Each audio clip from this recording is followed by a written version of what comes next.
성경에는 실패의 이야기가 참 많이 담겨져 있습니다. 하나님께서 천지를 창조하신 이후 인간을 창조하신 그 두 사람의 실패 이야기, 여러분 아시지 않나요? 아담과 하와의 실패, 곧이은 가인의 실패, 여러분 기억하시지 않습니까? 동생 아벨을 죽여 그의 피가 소리를 내는 것을 하나님이 들으셨다고 말씀하신 가인의 실패 말이죠. 그것만 아니죠. 하나님께서 그때의 최고의 의롭다 말한 노아의 실패, 술에 취해 벌거벗은 몸을 자식들에게 보였던 그의 실패, 아브라함도 또한 실패하는 장면을 반복해서 기록합니다. 자신의 아내를 아내라 부르지 않고 속여 말한 그 일이 한 번도 아니라 두 번 반복된 아브라함의 실패. 모세 또한 마찬가지였죠. 하나님의 명령에 따라 움직이지 않다가 그는 바로 그가 들어가야 할 젖과 꿀의 땅을 눈앞에 두고 바라보기만 하다가 들어가지 못하게 되었던 모세의 실패. 그렇게 탁월한 하나님의 능력을 온몸에 받았던 삼손의 실패, 눈이 뽑히고 블레셋 군인들 앞에 조롱거리가 되었던 그의 실패, 이스라엘 백성의 온전한 왕이었다고 평가받았던 다윗 왕의 그 가감 없는 실패, 여러분 다 들어보셨을 겁니다. 여러분 성경은 실패의 이야기를 가감 없이 적습니다. 왜냐하면 성경은 꾸며 만든 이야기 책이 아니기 때문에 그렇습니다. 좋은 이야기로 포장해서 종교적 교훈을 주기 위하여 쓰여진 책이 아니기 때문에 그렇습니다. 오히려 한 인간의 삶의 진면목을 보여줌으로 말미암아 우리 하나님의 사람들이 어떤 길을 선택해야 하는지, 어느 길로 가야 하는지를 정확하게 보여주고 싶어하는 성령의 기록이기 때문에 그렇습니다. 여러분 실패에는 원인이 있을 겁니다. 그렇지 않나요? 어떤 실패라도 그 뒷면을 잘 조사해 보면 실패의 원인들이 하나 둘씩 발견되어질 겁니다. 그래서 만일 그 실패를 정확하게 살펴보기만 한다면 다음에 성공의 가능성을 훨씬 높여줄 겁니다. 그래서 요즘은 실패도 강조하죠. 실패해 봐야 한다는 겁니다. 실패를 해봄으로 어떤 길이 더 좋은 선택지인지를 발견할 수 있게 된다고 말합니다. 실패의 원인을 점검하는 일, 그거죠. 그런데 여러분, 오늘 이야기는 사울의 이야기입니다. 사울에게 실패의 이야기가 오늘 본문에 등장한 겁니다. 그는 이스라엘 백성들의 최초의 왕으로 존중받으며 시작한 첫걸음이었지만 그는 얼마 가지 않아 실패함으로 사무엘의 하나님의 말씀을 듣게 되는 겁니다. 만일 하나님의 말씀만 따랐다면 그의 왕위와 그 가문의 왕자는 계속 되어졌을 것인데 그가 하나님의 말씀을 듣지 않으므로 그의 왕자는 빼앗기게 될 거라는 얘기를 듣습니다. 제사보다 순종이 낫지 않습니까? 라고 말했던 그 말이요. 그래요. 사울의 실패는 불순종이었습니다. 하나님의 말씀을 따라가지 않았던 거죠. 하나님의 말씀대로 움직이지 않았던 불순종이 그의 실패의 원인이었습니다. 그렇다면 여러분, 불순종으로 말미암아 그가 왕좌에서 물러나게 됐는데 불순종에도 이유가 있었을 거라고요. 여러분 그렇지 않나요? 부모의 말을 내가 듣지 않을 때 이유가 있다고 말할지 모릅니다. 아버지의 말이 말도 안 돼서요, 아버지의 삶이 자신에게 모범이 안 돼서요 라고 이야기할 수 있는 이유가 있을 거라고요. 그래요? 사울의 불순종에도 이유가 분명히 있었습니다. 오늘 저는 여러분과 함께 사울이 하나님의 말씀에 따르지 않았던 불순종의 원인은 뭘까? 그것을 통하여 여러분과 제가 하나님의 백성으로 나아가야 할 삶의 방향을 한번 되짚어 보려고 하는 겁니다. 오늘 말씀은 사울 왕의 불순종의 두 가지 중요한 이유를 우리들에게 기록해 주고 있습니다. 19절 저와 함께 읽겠습니다. 시작. 어찌하여 왕이 여호와의 목소리를 청종하지 아니하고, 이게 뭐예요? 불순종했다는 거 아닙니까? 하나님의 말씀을 청종하지 않았다, 불순종했다. 여기에 원인이 있단 말이죠. 이유가 있단 말이에요. 그 두 가지를 여러분 뒷부분에서 찾아와 보시죠. 시작.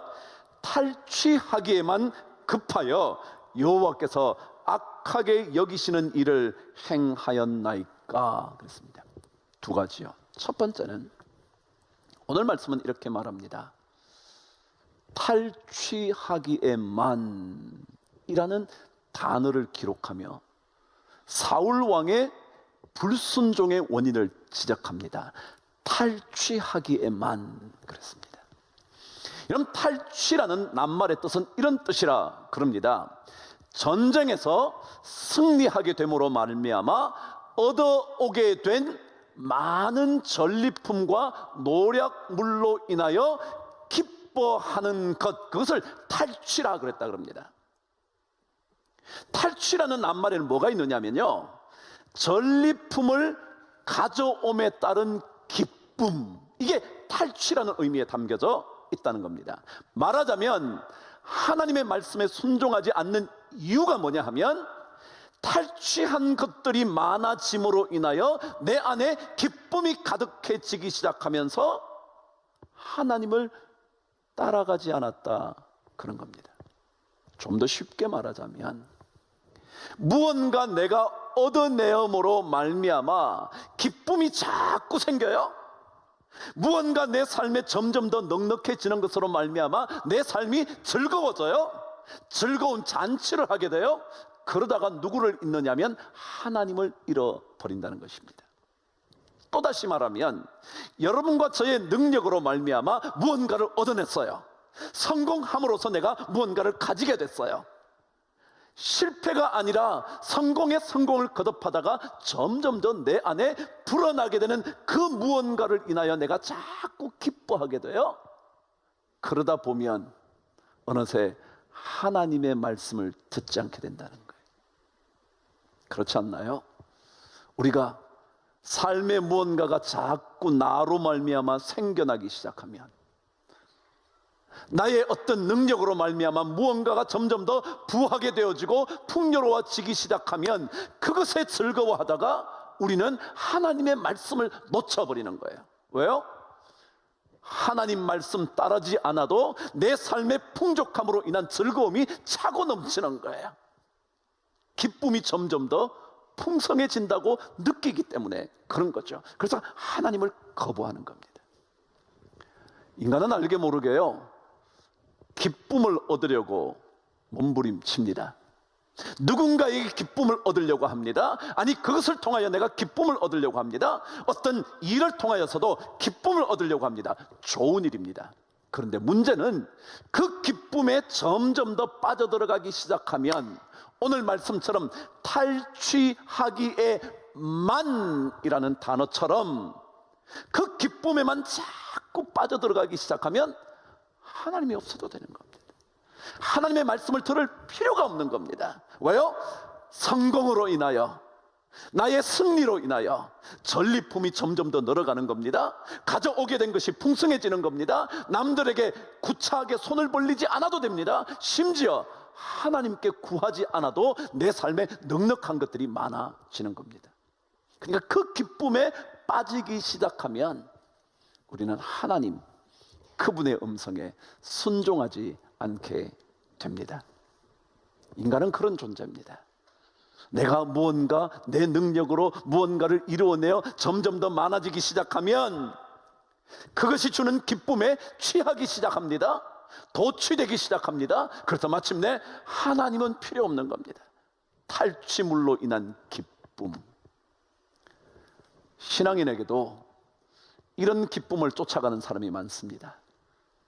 하나님을 통해서 성공하기를 바라면서 성공하게 되면 그 성공에 나도 모르게 빠져들어가기 시작합니다. 거기에만 몰두합니다. 그리고는 정작 그 기쁨의 근원 되시는 하나님을 놓쳐버리는 겁니다. 이것이 사울의 불순종의 첫 번 이유였습니다. 탈취하는 일에만, 탈취물에서만, 우리의 부유함, 성공의 결과물에 대하여만 그는 기쁨의 잔치를 벌이다가 하나님의 말씀을, 하나님의 가르침과 교훈을 우리는 듣지 않게 되어버려 마침내 실패의 길로 발을 내딛게 된다는 겁니다. 오늘 성경은 두 번째 우리에게 불순종의 원인이 있다고 성경은 기록합니다. 다시 한번 19절 말씀을 저와 함께 읽겠습니다. 시작. 어찌하여 왕이 여호와의 목소리를 청종하지 아니하고 탈취하기에만 급하여 여호와께서 악하게 여기시는 일을 행하였나이까. 그렇습니다. 두 번째 이유는요, 급하여라는 단어에 그 원인이 담겨져 있습니다. 급하다는 단어는 이런 뜻입니다. 욕심에 이끌려서 어딘가로 돌진하는 것, 이게 급하다라는 단어의 의미이랍니다. 욕심에 이끌려서 어디론가 돌진하는 겁니다. 여러분, 돌진은 뭐냐면요, 앞뒤 살펴보지 않고 튀어나가는 겁니다. 그게 돌발 상황 할 때 돌자입니다. 다른 아무것도 보지 않습니다.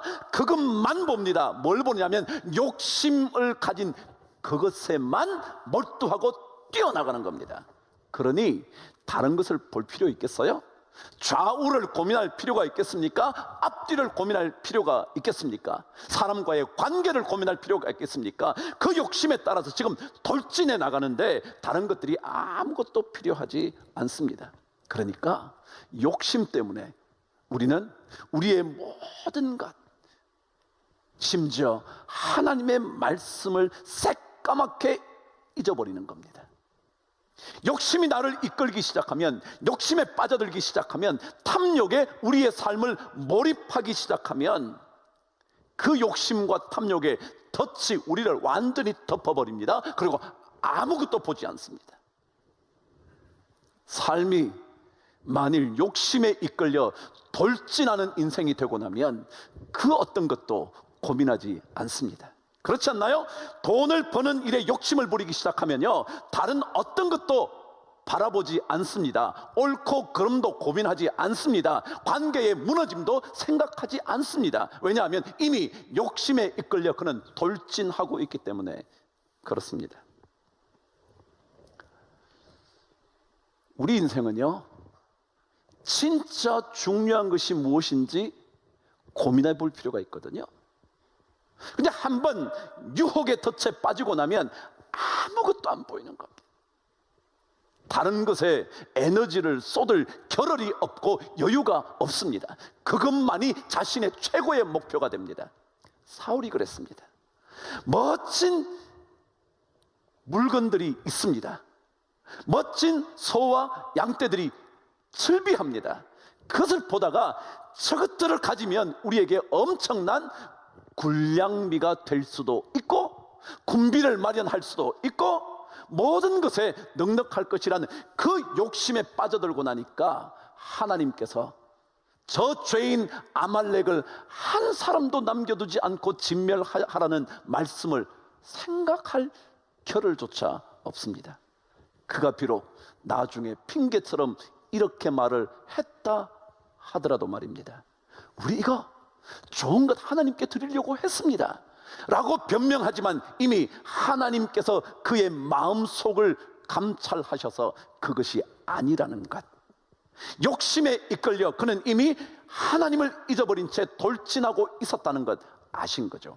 그것이 사울의 실패였습니다. 욕심에 끌리면요, 우리는 삶을 되새김질할 여유가 없습니다. 아무것도 눈에 들어오지 않기 때문에 그렇습니다. 지금 탈취물이라는 욕심에 빠져든 급한 마음의 사울은 다른 아무것도 의심하지 않습니다. 이것만 있으면 될 거야. 이것만 있으면 나의 왕자가 더 견고해질 거야. 그 생각 외에는 없습니다. 의심해 봐야 되는데 잠언 17장 1절의 말씀, 그 말씀은 이렇게 기록되어 있습니다. 마른 떡 한 조각만 있고도 화목하는 것이 제육이 집에 가득하고도 다투는 것보다 나으니라 라는 것이었습니다. 자, 탈취물로 인하여 내 인생이 넉넉해졌습니다. 괜찮은 인생 같습니다. 그런데 이상하게도 그것이 많음에도 불구하고 자꾸 내 안에 다툼이 일어납니다. 가정 안에 다툼이 일어납니다. 다른 사람과의 관계가 자꾸 나빠지기 시작을 합니다.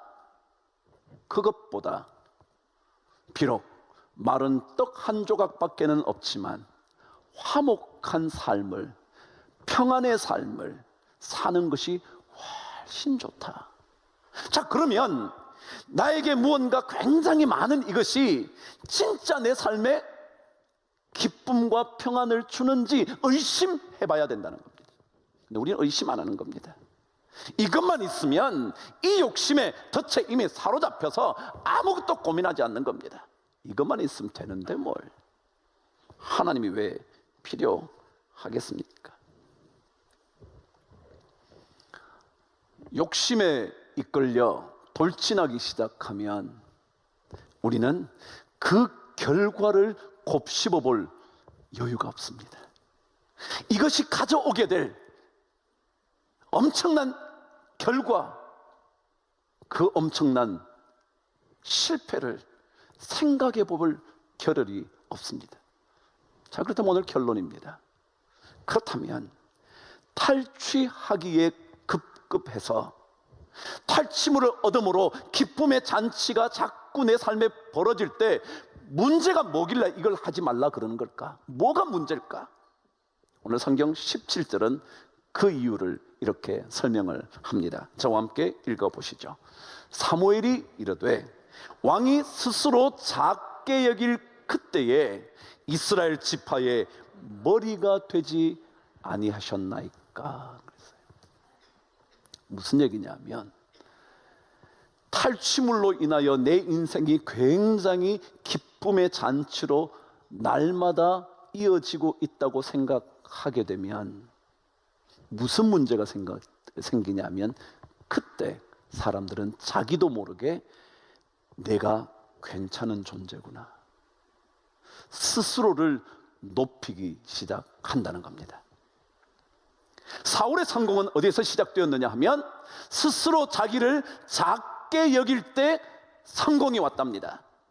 하나님께서 사무엘을 통하여 그를 왕으로 세우려고 기름 부음 받으려고 할 때 사울은 말합니다. 저는 12지파 중에 제일 막내인 베냐민 지파입니다. 그 지파에 보잘것없는데 왜 저를 왕으로, 이 나라의 왕으로 세우려고 합니까? 라고 말했습니다. 스스로 작게 여길 그때의 이스라엘 지파의 머리가 되었다는 겁니다. 그런데 탈취물이 많아지고 모든 것이 넉넉해지고 나니까 내가 이 정도면 됐지, 자기 스스로 자기의 능력에 도취하기 시작합니다. 능력이 스스로를 자만하게 하는 겁니다. 난 더 이상 작지 않다고, 나는 더 이상 보잘것없는 가문에 속한 사람이 아니라고, 나는 아말렉을 물리친 전사 왕인 사울이라고 스스로 작게 여기지 않는 겁니다. 다시 말하면 그 왕위를 얻게 되었을 때 하나님께서 주셨는데, 자기는 보잘것없지만 하나님이 자기에게 허락하셨는데, 그런데 어느 순간 아말렉을 통하여 전리품이 수도 없이 남아 돌기 시작하자 내가 한 건데 하나님을 높이기를 더 이상 시도하지 않는 겁니다. 내가 높아지는 겁니다. 내 능력이 나를 스스로 여기까지 오게 했다고 생각하는 겁니다. 신앙은 내가 스스로 보잘것없다는 것을 깨닫게 되는 것이고, 하나님이 거대하신 분이라는 사실을 깨닫는 그것이 신앙입니다. 오늘 여기에 작게라는 낱말의 뜻은 이런 뜻입니다. 중요하지 않다라는 뜻입니다. 그러니까 스스로를 작게 여겼다는 말은 무슨 뜻이냐면, 자기 자신을 중요하지 않게 생각하는 겁니다. 근데 우리는 조금만 성공하기 시작하면 자기가 중요하다고 생각합니다. 조금 직책이 높아지면 자기가 중요하다고 생각합니다. 그래서 자기에게 어떤 불편한 이야기를 하면 견디지를 못하는 겁니다. 왜요? 자기가 이미 높아졌거든요. 내가 중요해졌거든요. 중요하지 않아야 되는데, 중요한 분은 하나님이신데, 중요한 분은 이 모든 것을 허락하신 그분이신데, 전쟁에서 탈취물이 늘어나기 시작하면 내가 중요해지기 시작하는 거예요. 내가 크게 되기 시작하는 거예요. 내가 높임을 받아야 한다고 생각하는 거예요. 그렇게 되니까 하나님이 눈에 보일 리가 없죠. 하나님께서 말씀하신 것이 귀에 들어올 리가 없죠. 하나님께서 어떤 말씀을 하셔도 관계가 나에게 없습니다. 나는 내 능력으로 이만큼 높아질 수 있고, 이 정도 충분히 해낼 수 있다고 생각하기 때문에 그렇습니다. 하나님은 어떤 사람을 원하시느냐 하면, 그분이 부으시는 대로 채워질 수 있는 그릇을 원하십니다. 그분이 부으시면 채워질 수 있는 그릇이요. 다시 말하면 내가 이미 가득 찬 거예요. 탈취물로 넉넉하게 내 인생의 그릇을 다 채워놓은 거예요. 하나님이 부으려고 하시는데 채울 곳이 없는 겁니다. 그러면 하나님, 안 채우셔도 됩니다. 저는 여기 이미 채워져 있습니다. 그런데 신앙은, 하나님은 오히려 그분이 부으실 때 그 부으시는 것을 다 받을 수 있는 비어있는 그릇, 아무것도 아닌 그릇, 스스로 보잘것없는 그릇, 나는 중요하지 않은 그런 그릇. 내 스스로 작게 여긴다는 것은 내가 내 삶에 채울 것이 없다고 생각하는 겁니다. 내가 하나님 아니면 채워질 수 없다고 자꾸 생각하는 겁니다. 그게 바로 내가 스스로 작게 여기는 것이고, 바로 하나님을 높이는 것이라는 겁니다. 하나님께서 채우셔야만 채워진다고 생각하는 그 사람이 성공의 길을 걷는 사람입니다. 그 사람이 하나님께 전심을 드리는 것입니다. 여러분, 우리는요, 연약할수록 하나님께서 더 놀랍게 역사하실 수 있는 존재입니다. 우리는 연약할수록 하나님을 더 의지하게 되는 그런 인생을 살게 됩니다. 그런데 내가 중요해지면 하나님이 더 이상 중요해지지 않습니다. 그때 불순종은 시작되고, 그때 실패의 구렁텅이는 점점 더 깊어갑니다. 스스로 작게 여기시면 하나님의 부으시는 은혜가 클 겁니다. 스스로 작게 여기면 아무리 내가 많은 것을 얻었다 할지라도 그분께서 채워주시는 것이 진짜인 것을 깨닫게 된다면, 그 나머지 것들을 의심할 수 있다면, 그 사람은 전심을 하나님께 드림으로, 하나님을 높임으로 점점 더 그리스도인의 성공의 길을 걷게 될 수 있을 겁니다. 저는 이 복을 누리실 수 있게 되기를 주의 이름으로 축복합니다.